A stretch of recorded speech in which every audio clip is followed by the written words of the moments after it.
말씀 받기 전에 영상 하나 보여드리겠습니다. 부활절 영상 1분 30초짜리 영상이 있는데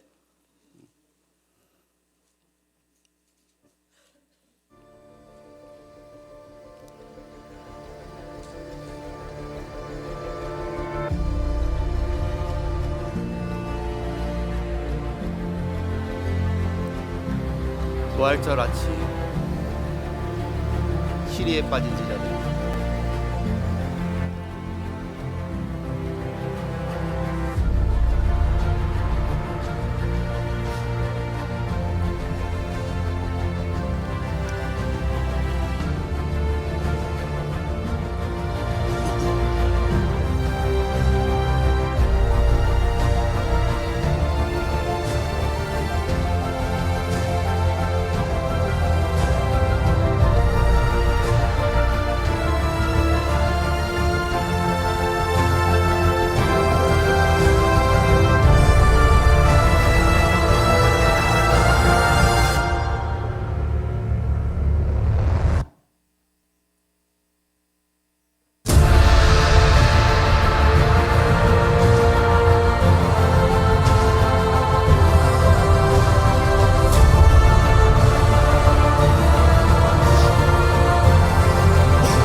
우리 예수님 부활하셨습니다. 할렐루야, 영광입니다. 한번 따라합시다. 예수 부활 내 부활, 예수 생명 내 생명. 할렐루야. 예수님과 나는 별개가 아닌 줄 믿습니다. 여러분들이 그리스도를 하나님의 은혜로 믿음의 주로 고백했으면 주님과 나는 내 안에 주님 안에 내가 있고 내 안에 주님이 계신다는 주님의 약속을 믿으십시오. 주님, 그래서 주님과 함께 고난도 받을 수 있는 것이고 주님과 함께 영광도 받고 멸류관도 받으시는 여러분의 최종 삶이 되시길 축복합니다. 신앙 좋은 나이 많은 노부부께서, 신앙이 좋고 나이가 많은 노부부 그 두 분이 성지순례를 갔습니다.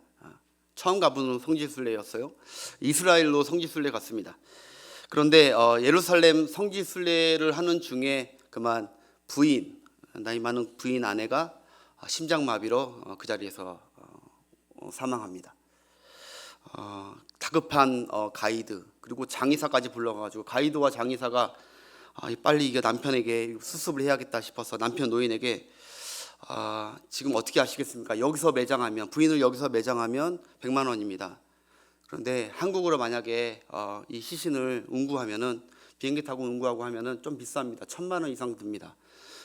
그렇게 얘기를 하니까 남편이 잠시 고민을 합니다. 그러더니 남편이 결정을 합니다. 1,000만 원에 한국으로 내 아내를 데려가겠다고, 운구하겠다고 합니다. 장의사가 여기가 싸고 비행기로 데려가는 것도 약간 복잡한 게 아니거든요. 그래서 그냥 여기서 장례 치르시죠 어르신, 이렇게 한 번 더 여쭤봤는데 아니요, 저는 절대로 한국으로 제 아내를 데려갈 겁니다. 그렇게 하시는 거예요. 그래서 이 어르신 정말 부인을 너무너무 사랑하셨구나 이렇게 생각을 했고, 그래도 이유라도 알고 싶어가지고 그러면 어르신 도대체 한국을 꼭 아내를 데려가야 되는 이유가 뭡니까 도대체 이유가, 그렇게 하니까 그 남편이 이렇게 얘기를 했습니다.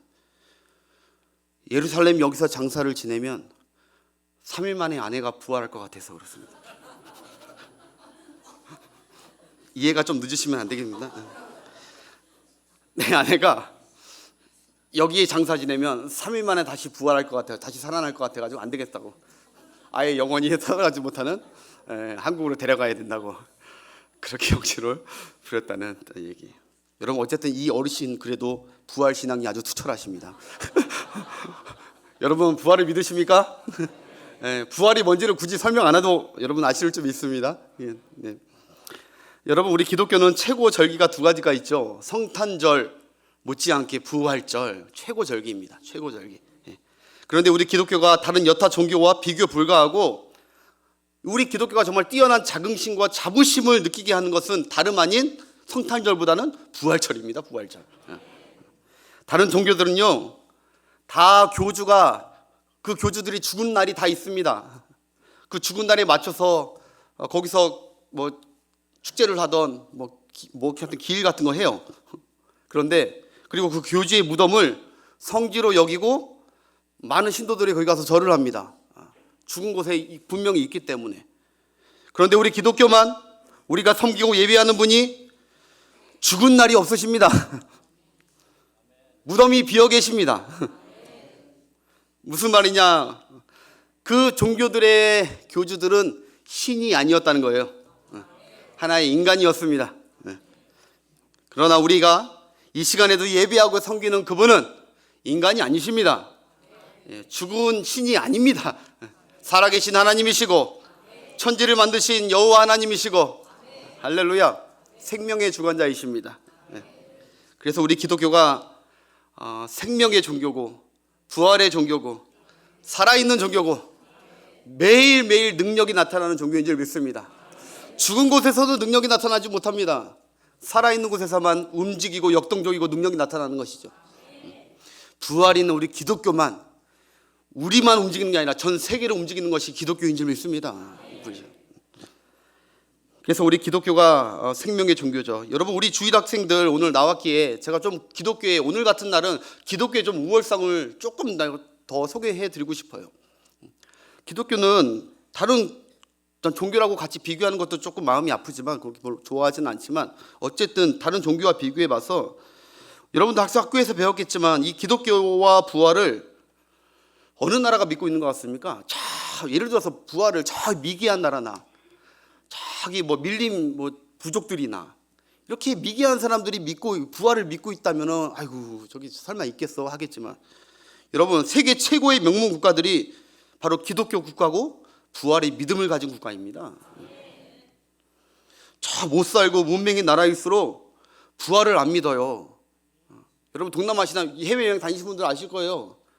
어쩜 저렇게 기독교 안 믿고 부활 신앙 없고 십자가 신앙이 없는, 복음이 없는 저곳은 어쩜 저렇게 무지하고 못 살까, 안타깝죠. 제가 사진 하나 보여드리는데, 여러분, 이게 뭐냐면 20년 전에 석가모니에 뼈가, 손가락 뼈 하나가 발견됐답니다. 뼈가 있는데 뼈 하나가 있다고 판결 결과 석가모니 뼈라고 그래요. 하여튼 그래서 그 석가모니 뼈를, 손가락 하나 뼈, 죽은 사체 뼈, 그거 하나 가져오는데 온 우리나라 불교 법계들이 다 돈을 다 투자해가지고 그거 하나 귀중하게 모셔와가지고 귀주단지로 저기 송파 올림픽공원, 거기 펜싱 경기장인가요? 거기다 한동안 지금도 넣는지 모르겠어요. 저걸 그대로 놨어요. 기사에 난 거예요. 저렇게 합니다. 저기 앞에서 절하고, 저 손가락 저 뼈 저기 석가모니한테 복을 달라고 비고. 여러분, 성경에 보면 하나님이 인간이 제일 어리석대요. 인간이. 동물들은 좀 종교의식 별로 없어가지고 저런 건 안 하지만, 하나님이 인간을 보니까 다 하나님을 떠난 그런 영혼이 돼버려가지고 파괴돼가지고 저거 무지하게 저거 죽고 아무 도움도 안 되는 나무떼기나 저 죽어있는 뼈자국, 죽은 자기만도 못한 거에 앞에서 복 달라고 비는 게 하나님 보시기엔 저건 안타까운 거예요. 안타까운. 그러니까 저런 나라가 어떻게 하나님께서 복을 주실 수 있습니까? 예수 그리스도가 없는데. 아무것도 할 수 없는 죽은 시체와 사체에게 경배하고 있는, 우리는 참 감사한 줄 믿습니다. 우리는 정말 감사한 겁니다. 여러분, 예수 믿는 선진국가는요 다 이 고백합니다. 우리가 좀 전에도 했던 그 고백, 사도신경 고백 중에서 바로 이거 하죠. 맨 마지막에 몸이 다시 사는 것과 영원히 사는 것을 믿습니다. 여러분, 마호메트 교리에서 이게 있습니까? 불교 경전에서 이게 있습니까? 다른 교회는 없습니다. 제가 비교 종교학 했었습니다. 그런데 없습니다. 이런 거. 영원히 지옥 가고 이런 거는 있습니다. 그저 무슨 환생을 한다는지 이런 거 있어도 이런 건 없습니다. 우리 기독교만 부활 종교이고, 할렐루야, 생명의 종교이고, 우리는 제일 기독교에서 안 어울리는 말이 뭔지 아십니까? 끝입니다. 끝은 하나님께만 어울려. 하나님이 끝 할 때야 이제 끝난 거고, 그거 아니면 우리는 영원한 거예요. 여러분, 우리는 생명의 종교예요. 생명의 예수님이 생명을 주려고 이 세상에 오신 것입니다. 그분은 생명이시기에 사망과 죽음을 밟고 살아나실 수밖에 없었던 거예요. 누구든지 예수를 구주로 믿으면 멸망하지 않고 영생을 얻게 되느니라. 요한복음 3장 16절. 누구든지 예수를 구주로 믿으면 영생하는 것입니다. 영생. 예수님을 믿으면 아까 얘기했듯이 예수님과 하나가 되고 예수님의 영생의 영이 내 안에 있고 나도 주님 안에 거하기 때문에 우린 영원히 우리도 함께 예수님처럼 부활하게 될 줄 믿습니다. 그것을 하나님께서 예수님을 부활시켰듯이 우리도 부활시킬 거래요. 약속하셨어요. 성경으로 확인해 볼게요. 로마서 8장 11절. 함께 천천히 읽어보겠습니다. 시작. 예수를 죽은 자 가운데서 살리신 이 예수를 죽은 자 가운데서 살리신 이 그 살리신 분이 누구십니까? 하나님이시죠. 하나님의 영이 이런 거예요. 하나님의 영이 너희 안에 거하시면 그리스도 예수를 죽은 자 가운데서 살리신 하나님이 너희 안에 거하시는 그의 영으로 하나님의 영으로 말미암아 너희 죽을 몸도 살리시느라. 할렐루야. 우리 마지막 끝날 예수님과 똑같이 우리는 부활체로 주님과 영원히 살게 될 줄 믿습니다. 우리 그리스도인들은 두 가지 확실히 믿고 신앙생활 해야 돼요. 다른 건 몰라도 이 두 가지는 확실히 믿고 신앙생활 하십시오. 제가 중고등부 사역할 때나 유초등부 할 때나 부교육자 생활할 때 항상 이거는 정말 자주 얘기하고 있습니다. 늘 강조한 거. 두 가지는 꼭 잊지 말라고. 너희들 평생 살아가면서. 바로 십자가 신앙이고 부활 신앙입니다. 십자가를 굳건하게 믿는 신앙, 부활을 흔들림 없이 믿고 굳건하게 있는 신앙. 이 두 가지를 꼭 믿고 있어야 돼. 십자가의 신앙이 무엇입니까? 하나님이 날 용서하고 하나님이 날 있는 그대로 받아주고 하나님이 나를 사랑하고 계시다는 거예요. 그게 십자가 신앙이에요. 십자가 신앙이 죽음의 십자가니까 널 죽여버린다. 그게 아니라는 거예요. 우리가 잘못하고 못하고 우리 어떠함을 떠나서 하나님이 이미 우리를 다 용서하셨다. 사랑하기로 작정하셨다. 예수 그리스도 안에서. 그래서 작정하셨대요. 그래서 십자가 신앙을 붙들어야 돼요. 붙들어야 돼. 그리고 또 하나는 부활 신앙이죠. 우리에게 아까 얘기했지만 어울리지 않는 게 끝이다. 실패하고 좌절하고 무덤 가운데 있고 어둠 가운데 있더라도 부활의 주님께서 나와 함께 하시면 이 모든 것을 일으키시고 마지막 날에도 내 죽을 몸도 일으켜 주실 것이다. 그걸 제가 늘 강조를 하는데, 여러분, 이것이 정말 흔들리는 이 세상 속에서 비진리가 무궁무진한 우리를 공습하는 이 세상에서 우리를 굳건하게 끝까지 믿음으로 세울 수 있는 두 발입니다. 튼튼한 발입니다. 얼마나 세상이 요동칩니까? 제가 이거 하나 준비. 여러분 이거 한번 해보셨습니까? 월미도 한번 가보셨습니까? 월미도? 좀 가보세요. 교회만 오지 마시고 가끔 주일 빼고 다른 날은 한번 이런 데 가셔, 가족끼리. 자, 월미도 가면은 이게 뭐냐면 디스코 팡팡이라고 합니다. 아주 신나게 돌려줍니다. 사정없이 흔들고 돌리고 막 넘어뜨리려고 DJ가 아주 작정을 합니다. 그래서 쿵쾅 다 했을 때 저기 끝에 아무리 뱅글뱅글 돌고 해봤자 결국은 DJ가 맘만 먹으면 다 뒤집어 놔버려요. 근데 DJ가 제일 못 뒤집는 사람들이 있어요. 바로 저런 사람들. 가운데 보셔요. 두 다리 튼튼하게 팔짱에 딱 끼고 딱 중앙에 있는 거예요. 중앙에. 거기서 템포에 맞춰서 딱 그런 사람은 넘어뜨리기가 쉽지 않아요. 무슨 말인지 아시겠어요? 근데 여러분, 십자가 신앙의 발, 부활 신앙의 발이 딱 있어야 한쪽 발만 이렇게 십자가 신앙만 붙들고 이렇게 살지 말고 참된 그리스도인, 능력 있는 그리스도인 두 발이 딱 세상 가운데 흔들리는 풍파 가운데 있다 하더라도 딱 지탱하고, 지난번에 소망의 닷을 놓듯이 딱 놓고 지탱하다 보면 여러분들에게 세상에 휩쓸려가거나 그렇게 하지 않도록 하나님께서 도와주실 줄 믿습니다. 이렇게 십자가 신앙과 부활 신앙을 믿는 것인데, 여러분 사실 그런데 이 부활을 믿기가 쉬운가요, 어려운가요? 여러분 처음부터 확 믿어졌습니까?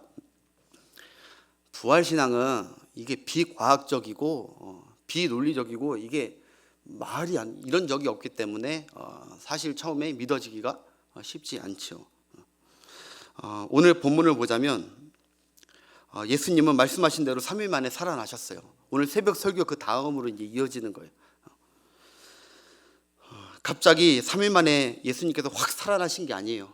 이미 십자가에 달려 돌아가시기 전에 7번이나 제자들에게 얘기했어요. 내가 3일 만에 다시 부활하리라. 나를 헐라, 성전을 헐라. 3일 만에 내가 다시 일어나리라. 다 7번이나 제자들과 여자들에게 알려줬었거든요. 다 예언해 줬는데, 그런데도 제자들이나 여인들은 예수님 말을 잊어버린 것인지 믿지 않아 버린 것인지, 3일째 되는 안식 후 첫날 주일 새벽에 바로 그날이 됐는데, 3일이 됐는데도 세 여인이 죽으신 예수님의 몸에 향유를 뿌리려고 오늘 새벽에 얘기했듯이 예수님의 무덤으로 갑니다. 그 말은 즉 믿지 못했고 기억하지 못했습니다. 예수님이 부활하실 거라는 것을. 그런데 거기서 빈 무덤을 보았고 천사가 너희가 찾는 예수는 여기 계시지 않고 살아나셨다. 부활하셨다. 말씀하신 대로, 성경대로 말씀하신 대로, 너희들한테 말하지 않았냐? 말씀하신 대로 부활하셨다. 그래서 이 여인들이 제자들에게 부활의 소식을 알리려고 막 뛰어가는 그 길에 바로 확실하게 부활을 믿게 하기 위해서 우리 주님이 딱 서 계셨어요. 그래서 그 여인들을 다 받아주시고 그 여인들에게 평안을 빌어주시고 기쁨을 주시고 그리고 경배를 받으시고 그런 주님과의 만남이 있었단 말입니다. 여러분, 그래서 더욱 이 여인들은 확신이 찼죠. 확신이 차가지고 제자들이 가서 이제 얘기했습니다. 예수님이 살아나셨다고, 말씀하신 대로 살아나셨다고, 내가 가보니까 정말 무덤이 비어 있었다고, 그리고 오면서 주님도 만나봤다고, 이게 확실한 사실이라고. 그런데 여러분, 제자들이 믿었을까요? 안 믿었을까요? 안 믿었어요. 우리 10절 11절 오늘 10절 11절 함께 시작. 마리아가 이 일을 알림해 그 다음 그들은 예수께서, 제자들은 살아나셨다는 것과 마리아에게 보이셨다는 것을 듣고도 믿지 아니하니라. 아멘. 이 여자들이 별로 신뢰감이 떨어진 여자들이어서 그런 게 안 믿은 게 아니에요. 마리아들은 굉장히 성품도 좋고 신뢰감 있는 여자들이었어요. 그런데도 내 눈으로 보기 전에는 안 믿는다는 거예요. 합리적이지 않다는 거죠. 제자들은 또 그 다음 절 13절에 보니까 엠마오로 내려가던, 이거 여기는 안 데리고 누가복음이 있는데 엠마오에 내려가던 제자들이, 두 제자가 주님을 만났습니다. 그 제자들이 주님, 부활하신 주님 만나고 나서 다시 그들도 똑같이 마리아처럼 다시 그들이 예루살렘에 막 뛰어와가지고 그들에게 왔거든요. 주님이 확실히 살아나셨다고, 부활하셨다고, 그렇게 두 증인이 얘기했는데도 그 말도 믿지 않았대요. 13절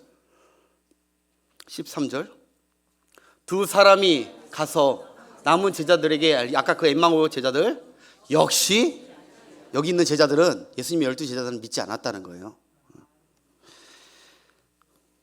예수님이 미리 약속하신 말씀도 믿지 않고 목격자들의 증언도 믿지 않았습니다. 내가 두 눈으로 봐야 믿는다는 거예요. 맞아요. 사람들은 두 눈으로 봐야 믿는 거예요. 그게 이성적인 겁니다. 남한의 목사님들이 목사님 두 분이, 실제 있었던 일이에요. 남한의 목사님 두 분이 북한에 갔대요.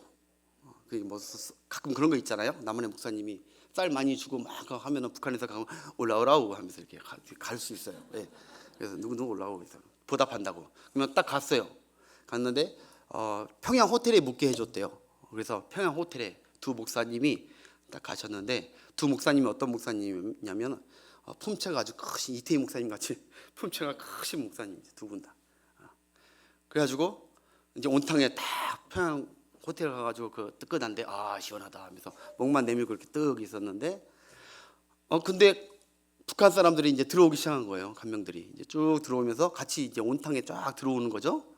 그런데 이 목사님 두 분은 이제 거기서 이제 얘기를 하는 얼투를 보니까, 이 북한 사람들이 보니까 이 사람들은 한국 사람인 거예요. 남한 사람, 남조선 사람이 아니네 이거.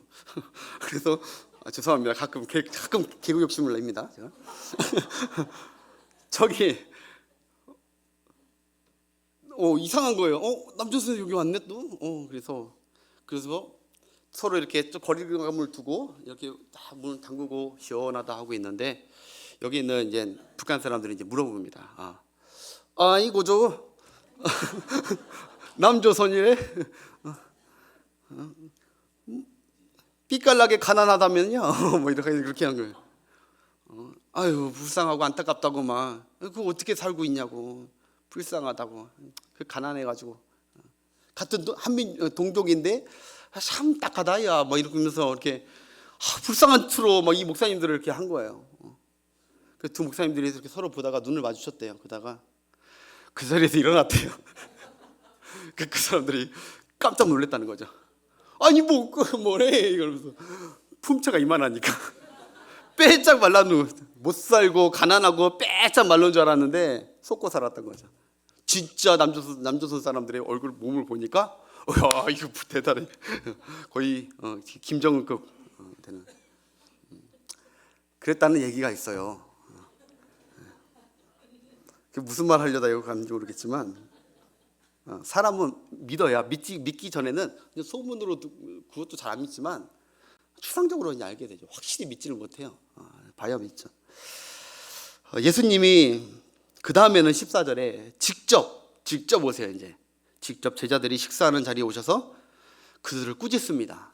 내가 그렇게 말했는데도 이 증인들이 얘기하는데도 안 믿니?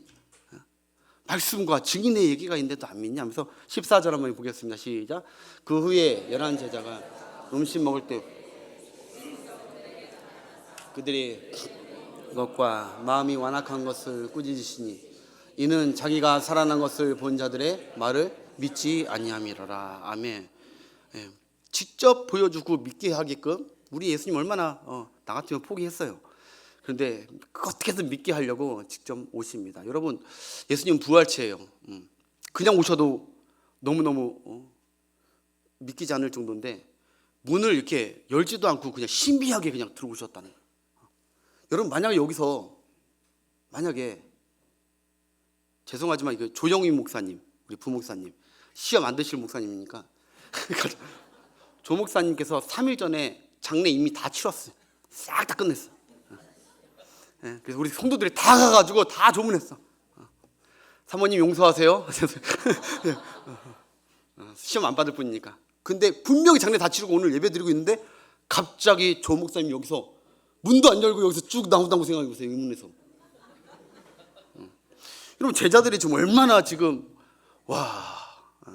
이제 꿈인가 생신가 했을 거예요. 이 부활을 목격하는 이 벅찬 이 마음이 처절하게 죽으신 걸 보셨거든요. 하여튼 그런데 우리가 봐도 너무 답답해요. 이렇게 했는데도 그들이 믿지 않고 예수님이 꾸짖을 만해요. 믿음 없는 제자들이었어요. 그런데 여러분 오늘 말씀의 이제 마무리와 거의 핵심인데 그런데 여러분 참 이상하죠. 예수님이 이런 믿음 없는 제자들에게 큰 사명을 맡깁니다. 믿음 되게 없습니다. 15절에 보십시다. 15절에 이런 믿음 없는 꾸짖으면서 너희들 어찌 그렇게 믿음이 없냐 꾸짖으면서 당근하고 채찍 주시는 것도 아니고 그 다음에 이런 자 함께 읽겠습니다. 시작. 또 이르시되 너희는 온천에 다니며 만민에게 무엇을 복음을 전파하라. 이 믿지 못할 이 사람들한테 땅 끝까지 이르러서 만민에게 복음을 전파하래요. 여러분 여기서 너희는 누구죠? 믿음이 없고 예수님이 마음이 완악한 자래요. 완악한. 도대체가 마음을 돌릴 생각이 없는 마음이 완악하고 믿음이 하나도 없는 맨날 아멘 아멘을 하는데 믿음이 하나도 없는 그 제자들인데 우리 하나님께서는 우리 주님께서는 이 큰 사명을 그냥 맡겨버려요. 여러분 참 이상하죠. 우리 예수님 이 중대한 사명을 당연히 믿음직한 사람들에게 맡기는 게 낫지 않을까요? 여인들이나? 예수님은 이 사명을 정말 믿음직스럽지 못하고 믿음이 너무 부족한 그 제자들에게 그냥 몽땅 다 맡기고 그 자리에서 이제 승천하십니다. 나중에 그냥 맡기고 그 위에는 없어요. 그냥 승천하셔요. 도대체 예수님은 어떤 생각을 가지고 계시기에 도대체 예수님은 어떤 구상이 있으시길래 예수님은 진짜로 믿는 구석이 그런데 있으셨던 것 같아요. 정말 답이 없는 이 제자들 바로 곧 예수님 하나님 아버지로부터 성령을 받아서 그들에게 주시려는 거예요. 그들은 믿음이 별로 못 가지만 장차 우리 아버지께서 성령을 보내주시면 이들은 지금의 이 모습이 아니라, 이렇게 믿음 나약한 모습이 아니라 나가서 내 증인이 될, 목숨까지 버릴 담대한 믿음의 증인이 될 걸 알고 다 맡기고 갑니다. 지금은 비록 이들이 믿음이 적고 의심도 많고 겁도 많지만 위로부터 성령을 받고 성령의 권능을 힘입으면 예수님과 같은 일도 하고 예수님보다 더 큰 일도 할 수 있을 것을 주님은 믿으셨습니다. 그걸 명확히 알고 예수님은 내다보셨죠. 사랑하는 여러분, 우리 자신도 지금 나는 믿음이 부족하고 의심이 많다는 것을 우리 솔직히 주님께 고백해야 됩니다. 솔직히 고백합시다. 저도 목사지만 주여, 내 믿음 있습니다. 주의 복음 전하러 갑니다. 저는 부활을 확실히 믿습니다. 그렇게 떵떵거리면서 하나님 앞에 나가면서 믿음 좋게 살아가는 거 아닙니다. 믿음도 약하고 의심도 많고. 우리 어린아이들에게 너희들 왜 이렇게 믿음이 없니? 왜 이렇게 못 믿고 있니? 라고 할 게 없습니다. 우리 어른들도 사실 아멘하고 믿습니다 하지만 집에 돌아가면은 또 안 믿어지고 또 넘어지고, 그거 주님이 다 아십니다. 하나님, 난 지금 하나님 잘 믿고 있는데 왜 이렇게 내 삶이 어렵습니까? 이렇게 말하지 맙시다. 우리 그렇게 내 믿음에 대해서 인정하고 교만하고 그럴 수는 없는 것입니다. 하나님, 그냥 이렇게 고백해요. 하나님, 나 주님 더 믿고 싶습니다. 더 의지하고 싶습니다. 주님, 내가 믿음이 부족하니 제게 믿음을 더하여 주옵소서. 성령 충만 더하여 주옵소서. 이렇게 내 신앙을 알고 내 믿음을 알고 내 믿음을 믿지 말고 오직 주님만 믿으십시오. 지금은 비록 쓰러지고 의심 많고 믿어지지 않고 두렵고 하더라도 우리 주님은 여러분들을 믿고 계실 것입니다. 왜? 하나님께서 여러분들에게 성령을 마지막 때에 물 붓듯이 부어줄 걸 믿고 있기 때문에. 그러니까 나는 왜 이렇게 신앙이 안 자라지? 그렇게 하지 마시고, 나는 왜 이렇게 부활이 안 믿어지지? 안 믿어질 수 있습니다. 그러나 주 안에서 늘 믿음 흔들리지 마시고 그래도 신앙 지키시면서 살아가시는 여러분 되시길 바랍니다. 하나님께서 은혜 주실 것입니다. 성령을 충만케 해주실 것입니다.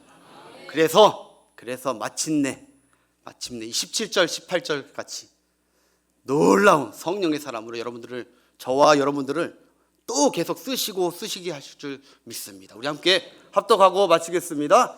믿는 자들에게는 이런 표적이 따르리니 곧 그들이 내 이름으로 귀신을 쫓아내며 새 방언을 말하며 뱀을 집어 올리며 무슨 독을 마실지라도 해를 받지 아니하며 병든 사람에게 손을 얹은즉 나으리라 하시더라. 아멘. 할렐루야. 주님 믿고 나의 믿음 믿지 말고 주님이 주실 은혜와 믿음, 성령 충만 믿고 날마다 우리는 성령 충만만 구하고 성령 충만 받으면 지금 여러분들이 자잘한 거 좀 힘들고 어려운 것뿐만 아니라 큰 거 힘든 거 어려운 거 하는데도 부서지고 넘어지고 하지만 성령 충만 받으면 그건 다 아무것도 아니게 다 넘어가 버리고 오직 주를 위해서 영광을 올려드리는 여러분의 삶은 승리의 삶이 될 줄 믿습니다.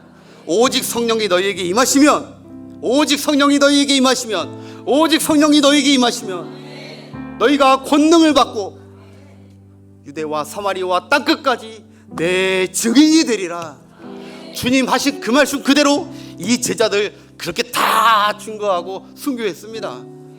우리도 주님께서 이 땅 가운데 믿음으로 부활신앙과 십자가신앙 붙들고 끝까지 승리하게 하실 줄 믿습니다.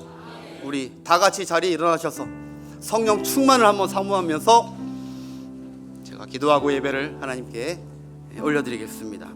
마지막 날에 내가 나의 영으로